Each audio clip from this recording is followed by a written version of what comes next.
Et voilà Laurent qui va nous rejoindre. Et toi ici, Rebecca. Voilà. Comme ça. Ouais, Laurent là-bas. Il est très chaud. Et il fait moins chaud ici. Vas-y, dis-moi tout quoi.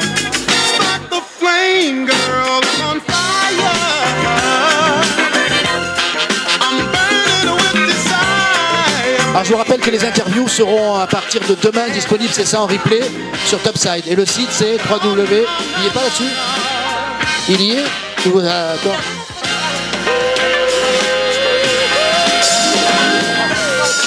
radiotopside.com. Voilà, comme ça à partir de demain, ça sera en replay. Alors, vous avez chacun un micro. Laurent prend un micro. Alors, voilà, l'idée c'est. Voilà, l'idée c'est quand même de voir, de connaître votre actualité. Momo. Voilà, Momo célèbre. Pardon. Donc la caméra, vous répondrez. Est là. Elle est là. Ok. Alors on a eu déjà 3 invités. Maintenant on va commencer. Honneur aux dames. Bon alors Rebecca, bien sûr Rebecca, ça fait quelques années qu'on te voit dans une série très célèbre. Et j'ai eu la surprise de te voir lundi dans un magnifique épisode de Camping Paradis. Oui, Camping Paradis et épisode réalisé, en fait c'est la première réalisation de Nicolas Copin. Donc voilà, sa première réalisation et je pense que ça va lui porter chance parce que c'est une jolie première réalisation. Alors ça veut dire que maintenant on peut avoir des rôles titres dans une série et pouvoir jouer aussi on va dire dans les séries de chaînes concurrentes ou différentes, il n'y a pas de souci? Ou ça devient... Pas de souci, je sais pas, mais en tous les cas on essaye et on a envie, donc on y va quoi. Alors donc, je suppose que l'aventure de Plus belle la vie continue, je suppose? Je suppose aussi, en tout cas j'espère, et j'espère qu'elle continuera longtemps. La prod t'a pas appelé? Ouais. Ah. C'est fini en fait. On verra ça après. Alors moi je le sais parce que tu es aussi maintenant orienté vers le théâtre. Tu as un projet théâtre. Alors bon, ça fait longtemps que je fais du théâtre. Là, c'est vrai que je suis sur un projet qui me tient beaucoup à cœur, qui s'appelle On meurt si on veut, qui a été écrit par Anouk Franchini et qui est joué par Anouk Franchini, mis en espace par Anouk Franchini, avec laquelle j'ai la grande chance de jouer. Voilà, donc on joue toutes les deux. C'est une pièce un peu particulière puisqu'on pourrait la classer dans une espèce de comédie dramatique, ce qu'on n'a pas au théâtre, mais plus au cinéma. Ça se passe dans une clinique pour suicide assisté pour personnes en bonne santé. Donc le thème est un peu particulier. Voilà pourquoi on rit, on pleure. C'est un décor unique, une chambre d'hôpital. Donc on l'a jouée à Marseille, on va la rejouer à Marseille. On va la jouer très prochainement à Monaco pour l'Ordre de Malte.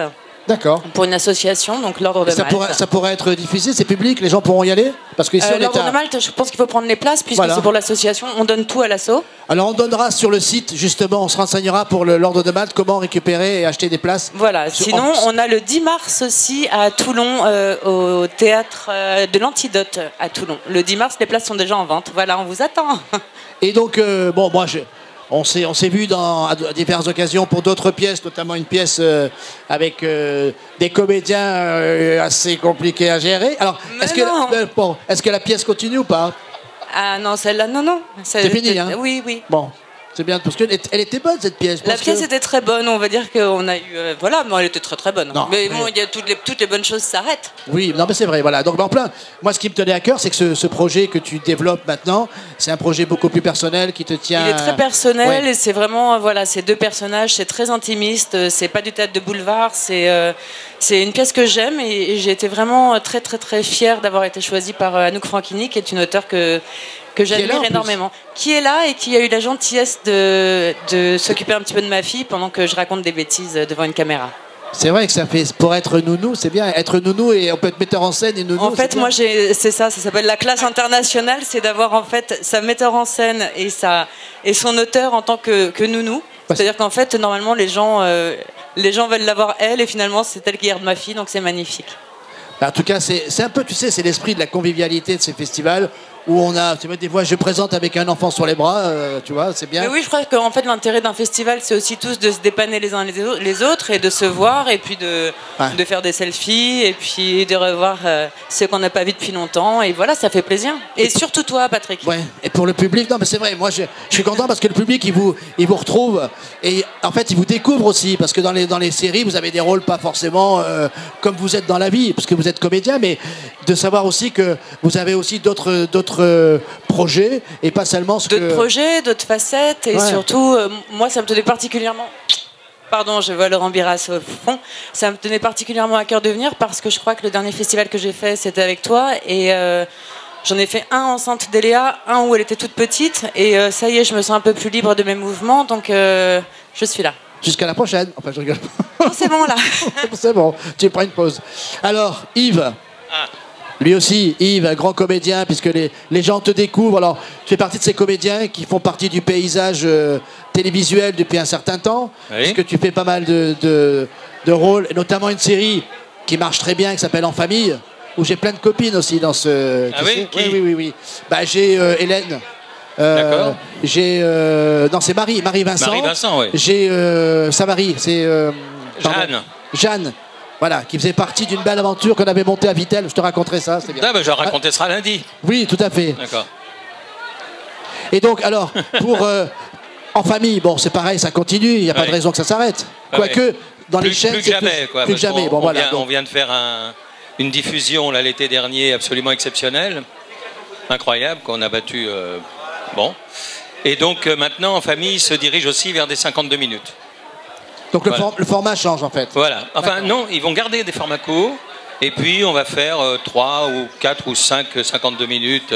Ça va rendre heureux le public hein, parce que c'était toujours effectivement un peu court. Bah, c'est ce qui arrive aussi dans Plus belle la vie. Vous avez des épisodes un peu plus... On a 2 primes par an. 2 primes par an, c'est ça. Donc, sur les 52 minutes, c'est intéressant parce que c'est une histoire complète, quoi. Voilà, c'est vraiment une histoire par 52, c'est pas feuilletonnant. D'accord. Et donc, tu sors aussi des Hommes de l'ombre. Alors, les Hommes de l'ombre, oui, bon, ça y est, c'est derrière. Non, là, l'actualité, c'est le film avec Omar Sy, Knock. Voilà. Omar Sy, oui. Magnifique, j'ai vu le film, il est absolument magnifique. La petite Girardot dont on parlait tout à l'heure, elle est absolument incroyable dedans. Voilà. Omar est un partenaire exceptionnel. Vraiment, au niveau de l'amitié, de la convivialité, de la simplicité. Enfin, voilà. C'est vraiment quelqu'un de bien. Et puis, je devrais, en principe, il y a une série que j'ai tournée pour la 6, mais alors là, j'ai honte, je ne me souviens plus du tout du titre. Elle n'est pas sortie, donc bon, oui, on verra. Il va peut-être changer de titre. On la regardera quand même. Pour aider le spectateur, il y a tu parlais de rencontres, et c'est vrai qu'un des grands intérêts de notre métier, c'est de rencontrer aussi beaucoup de gens, des gens qu'on ne connaît pas, avec lesquels on n'a jamais travaillé. Et là, j'ai travaillé avec Sami Boualija, Bouagila, qui est magnifique. Philippe Duclos, j'avais une envie de travailler avec lui, ça y est, c'est fait. Voilà, donc c'est que du bonheur tout ça. Donc là c'est pareil, la possibilité de vous arriver à... C'est compatible de tourner plusieurs séries à la fois? Écoute, c'est compatible, et puis en plus moi j'ai une casquette qui tourne très très vite, donc je mets en scène aussi, j'ai un projet de théâtre, enfin voilà, bon, tout va bien. Tout va bien. Donc tout va bien pour toi? Oui. Là, je vais mettre en scène une vieille pièce ancienne, mais très très moderne, de Marcel Achard, qui s'appelle Voulez-vous jouer avec moi, qui met en scène 3 clowns et une jeune fille. Ça parle de l'amour, comment être amoureux, comment faire, on ne sait pas. Est-ce que ça veut dire quelque chose? C'est ça, une pièce très moderne, qui en plus se passe dans un cirque. Quel programme? Oui, se passe dans un cirque, et c'est la première fois qu'on va la jouer sous chapiteau. C'était une pièce qui a eu des gros succès. Hein. Pierre Brasseur l'avait montée et jouée. Voilà. C'est une pièce très très belle. Et on va la jouer là au mois de décembre. Voilà. Donc on sort des studios, on va vite, on répète, et puis voilà. On répète bien, on répète pas vite. Hein. Oui. Une grosse actualité. Oui. Et puis je remets en scène Comme en 14 avec Marie Vincent. Comme en 14 qu'on avait, je crois qu'il y a 6 ans, 7 ans, je ne sais plus, 8 ans, qu'on avait joué. Et je mets ça en scène avec, alors, Anne-Lise M, Nina, voilà, parce qu'on est dans le bain, voilà. Marie Vincent, bien sûr, voilà. Virginie Lemoine, enfin bon. Je me régale. Ouais, beaucoup de gens qu'on a vu passer et qui sont des... Mais je suis comme Prévost, hein, je reste jeune. Hein. Ouais, vous avez raison. Vous avez vu ce qu'a dit Valentino? Ne vieillissez pas, il a dit surtout. Bon, malheureusement, on fait ce qu'on Tu peut. sais, Hein. l'autre jour, je disais à Hernandez que je croisais dans les couloirs des CO, j'ai fait, mais tu changes pas, il me fait, j'y arrive pas. Alors, Laurent, toi, c'est le petit jeune, non? Ouais, Oui, j'aime bien, Romain, ça me va. Non, mais toi non plus, tu ne changes pas, tu n'y arrives pas. Voilà, puisqu'on parlait, oui, c'est ça. Ça fait combien de temps que tu es récent dans la série? T'es un des... Dans Plus belle la vie, je Oui. suis depuis 2 ans et demi, un truc comme ça, à tout casser, quoi. À tout, ouais. 2 C'est ans et demi. pareil. Et toi, tu arrives à sortir de Non, la moi, série ou pas? Non, j'ai eu beaucoup de mal à sortir de mon personnage. Non, pas du personnage, mais de faire autre chose. non, pas pris. Enfin, en clair, y a-t-il une vie J'ai joué. en Ouais. dehors de Plus belle la vie? Oui, non, j'ai joué dans une série qui va être la saison là, qui va arriver avec qui s'appelle Ben, avec Barbara Schulz, Samir Ghasmi et quelques autres. Et ça devrait être très bien. C'est des séries de 6 épisodes. En 6 épisodes, ça se passe à Nantes. C'est une série policière. Et j'avoue que j'ai eu la chance, d'être choisi pour un personnage très, comment dire, Très quoi? très perturbé, mais j'aime bien perturbé. ce type de C'est pas de personnage. la chance, c'est ton talent, hein, Oh. ça n'a rien à voir. Merci Rebecca, je t'aime. C'est pour ça que c'est important. Je l'aime. C'est pour ça que c'est important que le public vous voit, parce que on peut vous cataloguer quand on vous voit. Tout à l'heure, j'ai vu qu'il y avait Bruno Debrand qui était là. Je voudrais voir parce qu'il y a plein de gens qui pensent qu'il est vraiment. Ouais, alors moi je lui ai donné la réplique aussi sur un épisode de Carin il y a pas longtemps. Non, en plus c'est un sportif, c'est un peu chiant d'ailleurs. Ah oui, c'est ça. il est beau gosse, mais en plus il est costaud, il fait du sport et tout. C'est un peu, c'est C'est énervant. peut-être pour ça qu'ils lui ont donné ce rôle-là, parce qu'en fait, C'est ça. ils étaient jaloux. Ah oui. c'est ça. Donc non, il est formidable dedans. Théâtre, des projets théâtre ou pas? Alors théâtre, oui, mais enfin c'est vraiment c'est vraiment projet. J'avais le projet d'un monologue. Alors, je sais pas si je devrais. En fait, j'ai contacté Olivier Adam, qui est un romancier que j'aime beaucoup. Certains de ses romans ont été adaptés au cinéma. Je vais bien, ne t'en fais pas, de Lioré. Oui. C'est lui qui avait co-scénarisé Welcome aussi de Lioré. Enfin voilà, il a quelques romans qui ont été Vent contraire aussi, enfin de Jalil Lasper. Et voilà, c'est un mec absolument adorable avec qui j'ai beaucoup de points. Enfin, on a beaucoup de points communs. Voilà, beaucoup de références communes. Et il y a un de ces romans. Enfin, moi j'aime tous ces romans, mais il y en a un en particulier qui me touche personnellement, et je lui ai proposé d'en faire éventuellement un monologue. Mais c'est vraiment Au stade voilà. du pré-projet. Exactement. Alors ça veut dire qu'au prochain festival, on en parlera mieux. Exactement, c'est bien. Et ce Croisons qui est les bien doigts. dans ce type de festival, c'est que tu rencontres des gens d'activités différentes. Parce que là, je vais prendre Olivier Mégaton, qui est quand même un gros réalisateur, qui est le monsieur qui réalise Taken, qui fait que des films. Dans le prochain film, ce sera le Keanu Reeves en Chine. Donc entre 2 voyages en Chine, il a repéré la Côte d'Azur ce matin et il s'est retourné parce qu'il s'est reconnu. Il s'est dit, Keanu Reeves, on doit parler de moi là. Donc voilà, un grand monsieur du cinéma, il est là avec sa casquette là. Toi, discrètement dans la foule, au moins on voit qui c'est. Surtout vous les comédiens, vous voyez qui c'est. Parce que, Ouais, bien. voilà, Mais la Chine, je connais pas. Hein, transporteur. Mais, message personnel pour Olivier. Yves, Laurent et Rebecca ne connaissent pas la Chine. Que tu vois ce que je veux dire? Et On aujourd'hui- dit ça, on dit rien. On dit, c'est ça. Moi, j'ai rien dit. C'était une anecdote parmi d'autres. En tout cas, merci de vous être prêté au jeu Merci à toi. Merci pour le public. à toi. Parce qu'on expérimente. Je pense que les gens aussi ont le loisir de vous connaître un peu plus. Et là, vous avez le temps. Au lieu de le raconter à 50 personnes, c'est de le faire à 200 personnes en même temps. Je voulais Très juste bien. rajouter Dis-moi. un tout petit truc parce que j'ai apparemment sur Téléstar, je sais pas quoi, c'est ce qu'on m'a dit. Il était question que je parte de la série Plus belle la vie. Non, je n'en pars pas. Voilà. Oh, mais ça, c'est des conneries, j'en ai entendu. En moi. fait, on l'a attaché et on lui a dit non, tu restes. Donc voilà. Bon, bonne nouvelle, il ne part pas. Voilà, Il reste. Jérôme Bellesta reste dans la Bon. série. Voilà. Bah merci, tant mieux. Et Rebecca Merci aussi. à toi. Moi aussi, je reste, il paraît. Oui, tu restes. Bisous. Merci à vous. Voilà la photo avant de partir. Et maintenant, je vais prendre Olivier Mégaton, Michel Larosa aussi. Mégaton à l'interview. Et les interviews sont en replay dès demain sur www.radio-top-série. Site que je crois série. T'écris mal, hein. J'aurais pas dû dire. Topsite.com. Voilà, Michel Larosa, Olivier Mégaton. Et il m'en faut un troisième. Qui prend? Bruno Debrand, il est encore là ou pas, Bruno? Ah oui, tu viendras en interview après, Bruno? Oui, il m'a dit oui. Ça marche. Il y a aussi Brian. Installez-vous, messieurs. Prenez une chaise. Merci. Michel là-bas. Et Et on va attaquer comme ça quand Bruno va nous rejoindre, c'est bon. Oui, ben ils nous rejoindront, t'inquiète pas. Prenez un micro chacun.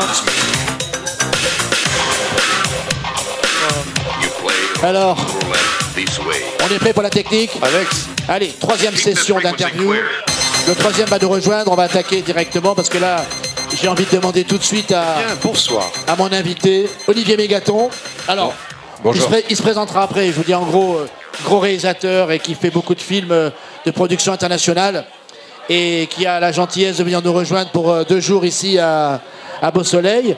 Mais moi, ce qui m'intéresse, c'est tu as visité ce matin, sous l'égide de la commission du film, la Côte d'Azur d'hélicoptère. Alors, je suppose que tu connaissais la région quand même? J'ai même tourné, donc je connais... Comme je disais justement dans l'hélico, ce qui est marrant, c'est que tout d'un coup, parce que nous, quand on tourne en hélico, tu regardes ton écran et tu vois rien en fait. Et là, j'étais là après à faire des photos comme tout le monde, donc c'était plutôt marrant. Alors c'est beau vu de là-haut? Ouais, c'est super beau. On a fait des photos sublimes, donc je pense qu'on t'en passera. Ah oui, parce que ça on pourra les mettre sur les réseaux. C'est rare d'avoir un temps aussi dégagé que ça. On voit même la Corse, mon pays. En Corse? On voyait la Corse? On la voit en fait, ouais. Ah, alors c'est vraiment très très beau. Ouais. Non, c'est superbe, sublime. Alors bon, ça en 2 mots, je vais parler de Taken, Transporteur, Colombiana. Là, l'actualité, c'est un... Est-ce qu'il n'est pas encore sorti le docu-fiction, enfin le documentaire? Alors l'actualité, c'est que là, je viens de faire un documentaire, double documentaire pour Canal+, sur Christophe Rocancourt, qui est un escroc international très connu. Donc c'est un documentaire qui va passer le 25 octobre sur Canal+ en prime, donc à 20h50. Et la deuxième partie passera le 2 novembre. C'est un documentaire qu'il faut voir parce que ça vous emmène partout aux États-Unis, partout, c'est super beau. Donc voilà, ça c'est l'actualité du moment. Et puis en début d'année prochaine, je commence un nouveau film avec Keanu Reeves qui s'appelle Rally Car et qu'on va tourner entre les États-Unis et la Chine. Voilà, un film sur des voitures. Sur les voitures. Michel qui rêve, il se dit. Moi, je joue il parle chinois. Et le grand frère de Keanu Reeves. C'est pas des voitures électriques, c'est le frère de Keanu Reeves.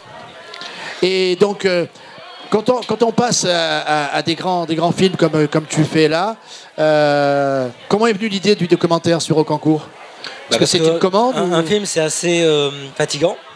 C'est assez dur, donc en fait en sortie de film on a besoin de se reposer et moi comme j'arrive pas à ne rien faire, on est venu me voir, on m'a parlé de cette idée là, c'est Canal qui m'a parlé de cette idée là et du coup je suis parti dessus, je me suis dit voilà, pendant le moment de repos on va dire entre 2 films c'est l'idéal, c'est ce que j'ai fait pendant presque 2 ans.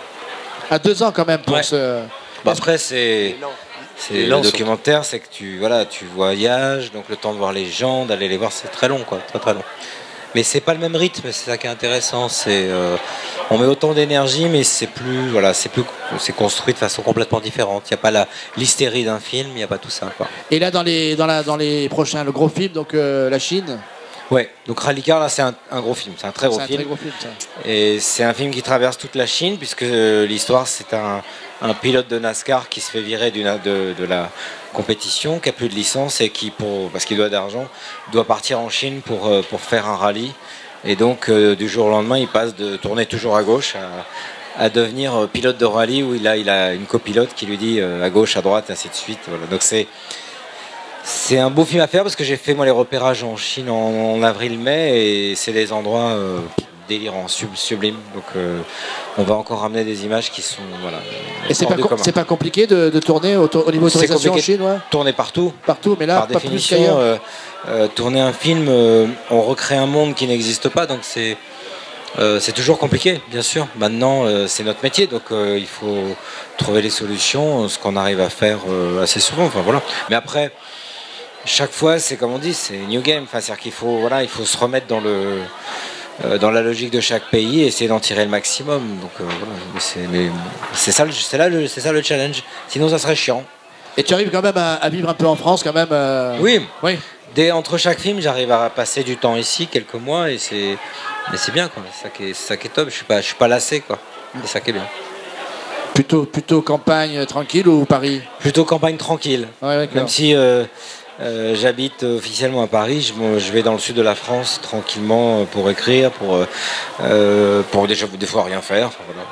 Mais j'aime plutôt être isolé, très loin de tout le monde, très loin de tout. Au pied des Pyrénées, il n'y a personne et c'est bon, écoute, donc on regardera sur Canal le 25. Le titre du docu, c'est comment? Ça s'appelle Imposture en français. Imposture. Imposture en français. Il y a deux épisodes, Imposture, et en anglais ça s'appelle Scams. Scams et Imposture. Qui veut dire imposture. Voilà. Ok, 1 et 2, donc 2 épisodes. 1 et 2, voilà. Un fin octobre et l'autre en mais je pense que vous allez, c'est passionnant. C'est un truc vraiment, tous les gens qui l'ont vu jusque-là. J'espère qu'on pourra passer le trailer là. Tu l'as reçu, donc, donc j'espère qu'il a réussi à le sortir pour qu'on puisse ça c'est bien. En tout cas, je te souhaite bonne chance pour tes films. Je sais qu'il n'y aura pas de soucis, c'est toujours des gros succès. Enfin bon. Et Michel, ton prochain film international, c'est quoi? Bonjour à tous. Heureux de vous retrouver avec cette chaleur. Non, il fait meilleur, non, il fait meilleur là. C'est sous les trucs là où on fait des photos. Voilà.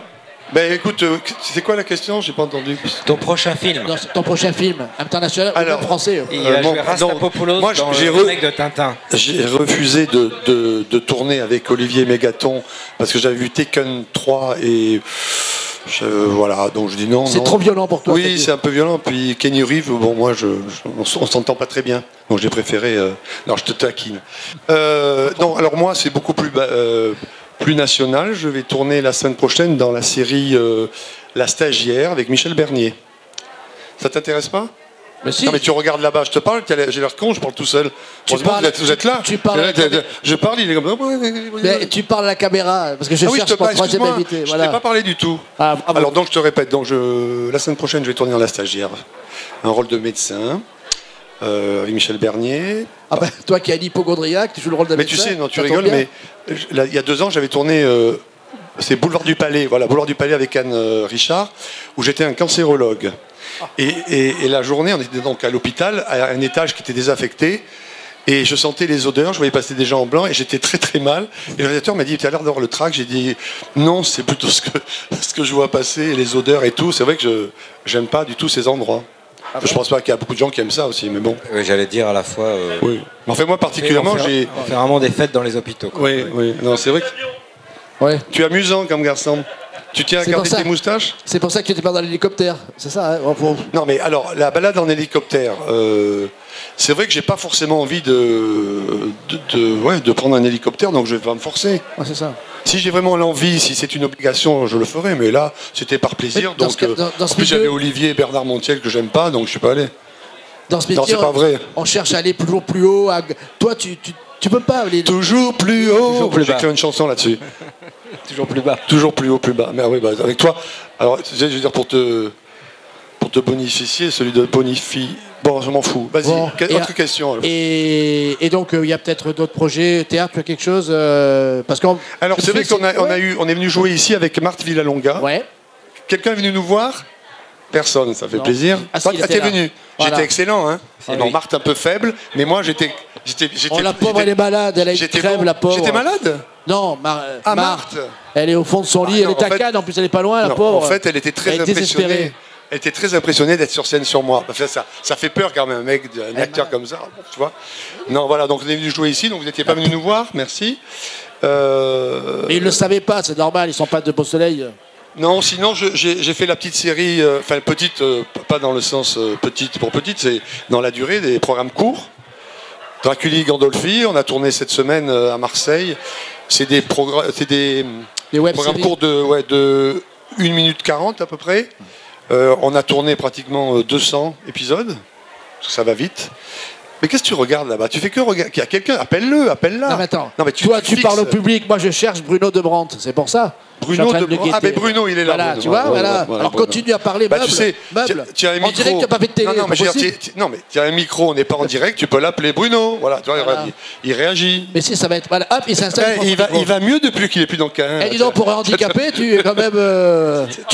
Tu reviens de Lourdes, c'est ça? 1, 2. C'était drôle, il y avait un humour là. Tu reviens de Lourdes. Donc là. Bon voilà, écoute, moi c'est tout ce que j'ai à dire.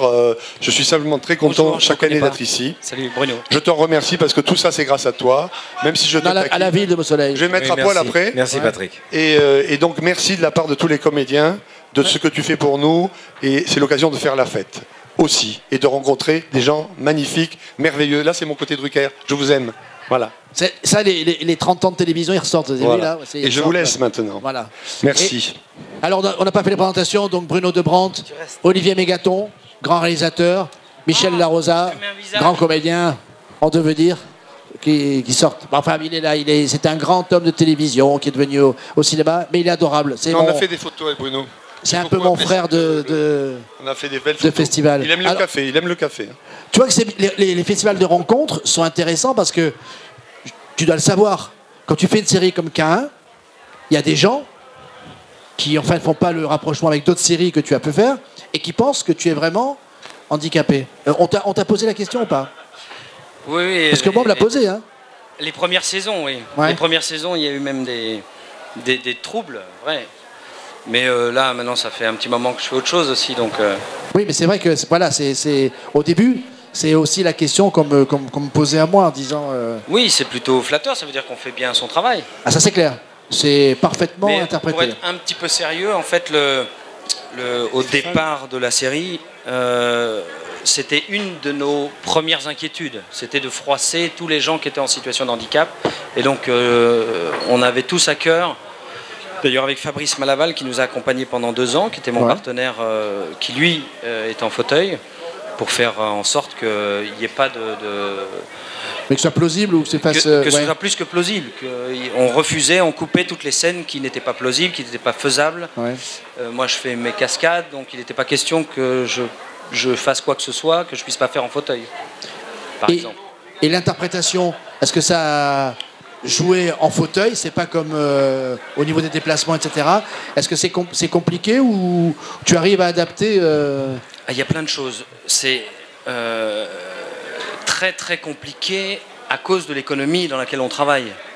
On s'est posé souvent la question d'ailleurs de savoir si quelqu'un en situation de fauteuil roulant pouvait travailler ne serait-ce que 2 ou 3 heures sur un plateau de télé, ce qui est impossible. Il faut passer à travers tous les câbles. Enfin, il faudrait un dispositif médical tout le temps à nos côtés, donc oui, c'est extrêmement physique. C'est un petit peu comme si on tournait à cheval en fait. Le fauteuil c'est un peu une monture, donc c'est très physique, contrairement à ce qu'on peut penser, parce que j'ai plein de camarades qui me disaient bah, c'est bien, en ce moment tu es tranquille, tu es peinard toute la journée en fauteuil. Non, en fait c'est très très physique. Je pensais au comportement, effectivement, quand tu es comédien, tu te déplaces, tu peux jouer beaucoup plus que quand tu es dans une situation de assis, handicapé, il y a des mouvements qui de toute façon te sont entre guillemets interdits. C'est l'inverse. C'est l'inverse, c'est-à-dire que quand je me retrouve à nouveau valide, debout, je me sens un peu timoré, un peu maladroit, un peu comme tout nu. En fauteuil, en fait, à force de travailler avec ce fauteuil, j'acquiers une espèce de rythme, parce que très rapide, c'est-à-dire que j'ai un centre de gravité qui est très très bas et très vif. Donc je peux virevolter maintenant comme je veux. Donc j'ai inscrit en fait dans mon corps une espèce d'alphabet très vif, très rapide. Je vais beaucoup plus vite que quelqu'un à pied. Donc en fait je me sens un petit peu pauvre quand je suis debout maintenant. Allez, au niveau actualité, est-ce que tu as d'autres tournages en cours Il y a la saison 7 d'Engrenage qui est en train de se préparer. Donc ça c'est pour janvier déjà. Et puis pour l'instant voilà, j'ai d'autres choses en route, mais tu arrives à alterner on va dire des tournages en valide et des tournages et de passer de l'un à l'autre. Je me le suis imposé, c'est bien pour ça que parfois j'ai souffert. J'ai souffert parce que d'abord K1 c'est un sale gosse, donc il est très grimaçant, il est très excessif, donc je me suis appliqué à faire des rôles debout et à l'inverse de K1. Ouais. Oui, je me suis toujours appliqué à faire d'autres choses entre les deux. Ouais. Donc là vous êtes reparti, là on en est où de K1? Vous êtes à la combien de saisons? On achève bientôt la saison 6, il nous reste 2 films à faire là. D'accord. On est en train d'achever le 7e, le 8e. Ouais, voilà. Ça fait déjà. Donc chaque année, c'est depuis le mois la mi-mai jusqu'on va terminer mi-décembre. Alors moi, le ressenti que j'ai par rapport au public, parce que moi j'ai le contact avec le public, c'est que la série monte à chaque fois en puissance. Je trouve qu'il y a un intérêt de plus en plus. Alors je sais pas si c'est le fait que les gens s'habituent au concept et que voilà, ça devient une vraie demande. Tu l'apprendras ce soir, mais c'est vrai qu'il y a un vrai succès populaire et ton personnage en plus. Parce que comme tu dis, grimaçant, le mauvais gosse là, mais il plaît parce que voilà, c'est ton jeu qui fait ça. Et puis la série est montée en puissance, en tout cas vis-à-vis du public. Ça, je pense que la production devrait le savoir, parce qu'il y a tellement d'aventures dans ces chaînes que moi je vois plein de séries et au moment où elles sont en plein boom, je me dis tiens, on annonce que j'espère que les chaînes suivent ça. Et ce type de festival, c'est aussi pour leur dire, je ne sais pas comment eux ils raisonnent. Mais il faut aussi regarder comment l'évolution, parce que, comme je dis, nous, on remet les récompenses par ceux qui regardent la télé, pas ceux qui la font. C'est pas pareil. Ah, mais il y a un petit... comment on dit un dénominateur, oui. Qui n'est pas toujours commun. C'est ça. Et des fois, je me dis non, c'est pas possible. On me dit, ben non, il s'intéresse au public. Enfin, il pose la question à ceux qui regardent la télé ou... Moi, la raison pour laquelle j'ai fait cette série K1, c'était justement, c'était l'ADN qui était signé au départ, qui me plaisait. Et je trouve qu'il a énormément évolué. Très probablement que la saison 3 et la saison 5 ont été des tournants qui ne sont pas forcément d'ailleurs dans les clous par rapport à l'éditorial de la chaîne. Donc c'est toujours des bras de fer assez costauds, très généreux, moi je suis très investi dans l'écriture depuis le départ. Donc pour qu'on essaye de respecter l'ADN du départ et puis on va dire la ligne éditoriale mouvante de France Télévisions. Bon, en tout cas, merci messieurs. Dans vos aventures différentes, cinéma, télévision. Et cinéma, tu as des projets ou comment... Le cinéma et la télévision, c'est compliqué parce qu'on n'a pas du tout les mêmes rythmes. Donc quand on est engagé comme ça dans 2 séries pour ma part, K1 et Engrenage, il ne reste plus beaucoup de temps. Donc je fais des petites choses ici et là, le dernier étant Les yeux jaunes du crocodile. Là. Ouais. Mais c'est pas incompatible. C'est une question de planning. Non, c'est pas incompatible. Voilà. Il y a malgré tout, il y a des familles, il y a des rendez-vous. On n'est pas dans les mêmes circuits, donc il faut qu'on puisse se libérer dans les tuyaux. Voilà. Alors, la question à tous les deux, c'est toi en tant que réalisateur. Bon, tu as un regard aussi sur le casting, les comédiens. Est-ce que le fait d'être un récurrent connu à la télévision, ça bloque? On n'est pas langue de bois, hein, je veux dire. Avant, c'était carrément, il y avait la télé, il y a le cinéma, et ensuite il y avait la télé, qui était, on va dire, il faut le dire, un ton en dessous. C'était un peu le cinéma, c'était la notoriété, et la télévision. Et toi, comment en tant que réalisateur, est-ce que ça présente on va dire une incompatibilité ou une non-sélection quand on est... Je vais te pas langue de bois. Ça dépend de la série dans laquelle tu joues. Ça dépend de tes prestations dans cette série. Il est évident que si tu es plutôt dans une série de l'été, tu as moins de chances d'arriver à percer sur un film pour plein de raisons.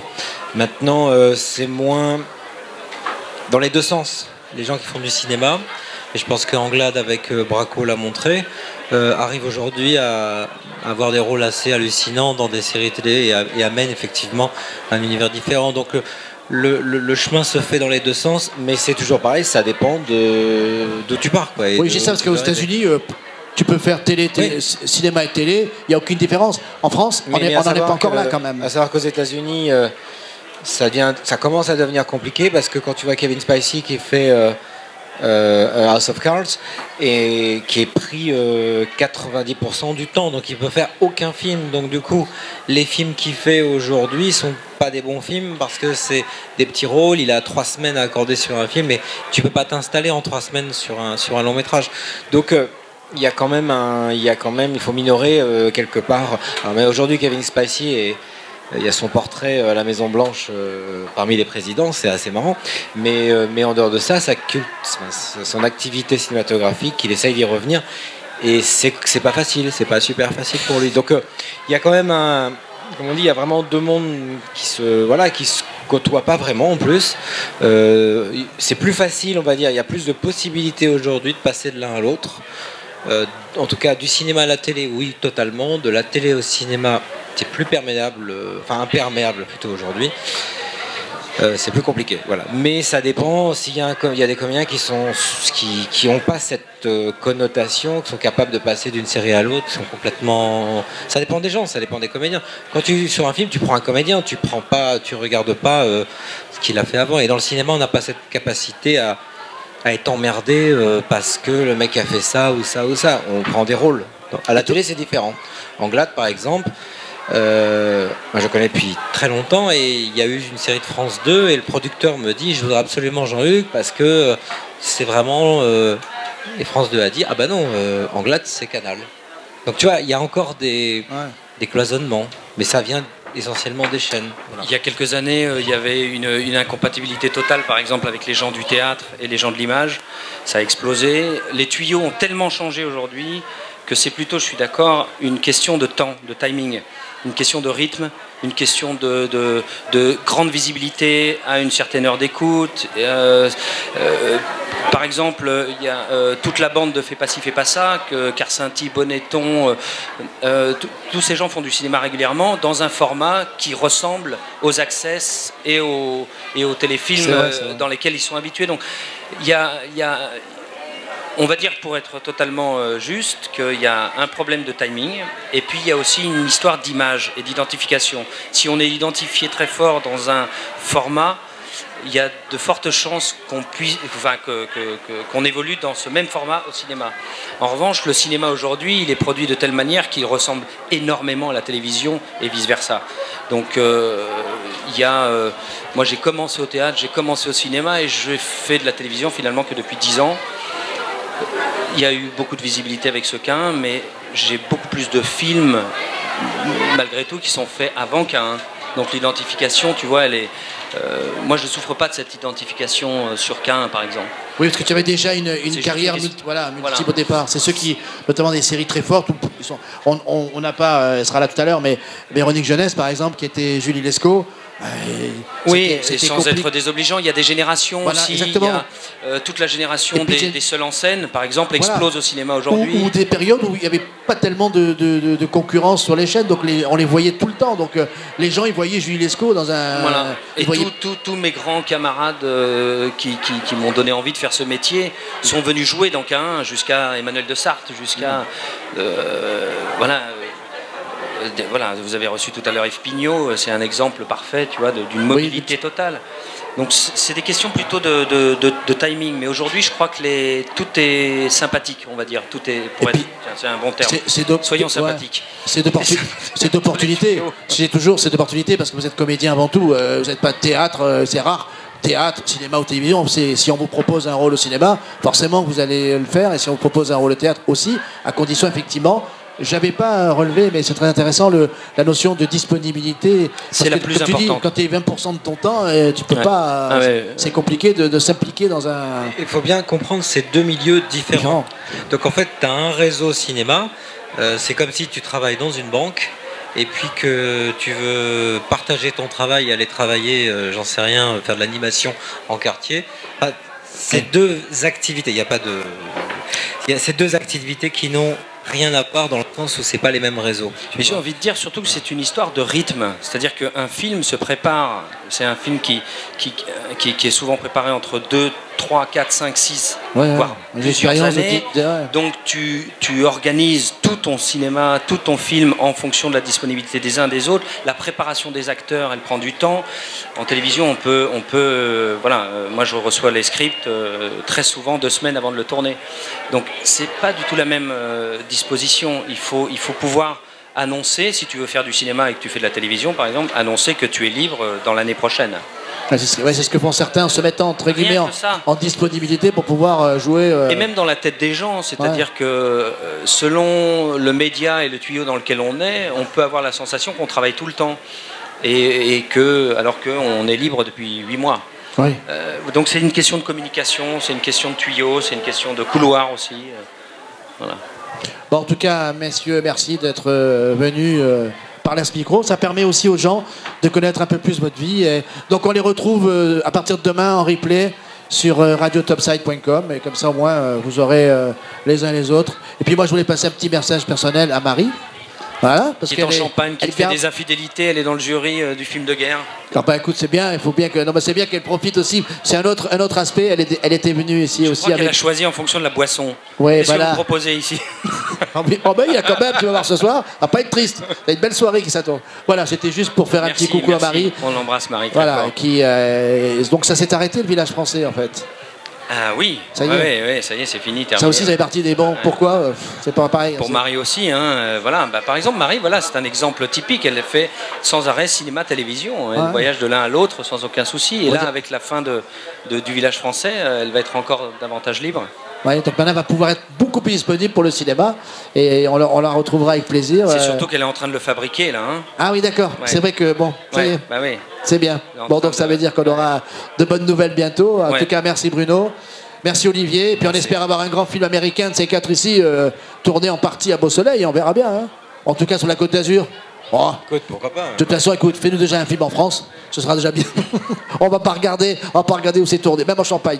Pour tourner dans les rues de Beau Soleil, là, il va falloir des concept cars, hein, parce que. Ah ben, on a Rémi Julien hein, qui est capable de rouler dans les rues de Beau Soleil. Enfin, maintenant un peu moins. Surtout si c'est Benantino qui conduit. On travaille avec Michel surtout. Ouais, c'est ça. En tout cas, merci. Puis on se retrouve à partir de 18h30 pour la soirée. Et merci d'être resté. Il fait meilleur maintenant. Hein. Je trouve qu'ici, il fait meilleur. Hein. C'est vrai. Ah, c'est bien. Voilà, donc à tout à l'heure. Et rappelez, donc demain matin, en replay sur radiotopside.com, vous avez les interviews et on les mettra nous aussi sur les réseaux sociaux. Merci à vous. Merci à l'équipe de...